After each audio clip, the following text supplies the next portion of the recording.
Qizlarjolar, tovarlarni originalligi, tabiiyligiga umuman shubha qilmasangizlar ham bo'ladi.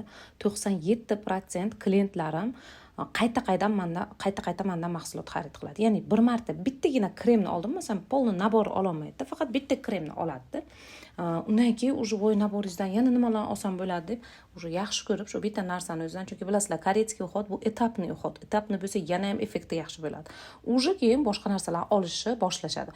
Masalan, bor shunaqa klientlar olib yurgan atomidan yaxshi ko'rib, nimadir boshimiz aljib chalg'ib, boshqa kishini, dugonamni tavsiyasiga ko'ra mana bu brendni oldim, вообще yuzim yomon bo'lib qoldi deb, masalan, yana qaytib Atomini o'ziga kelgan. Atomiga opa tan berganmiz. Haqiqatdan Atomi zo'r ekan. Prosta Atomidan mahsulot juda ham ko'p. Narsalar har xil, sizni yuzingizga to'g'ri tushadiganini olib, tanlab bilish kerak. Ko'pchilik Atomini bilib bilmay tanlaydi borib. Siz tanlab bilishingiz uchun menga murojaat qilasiz.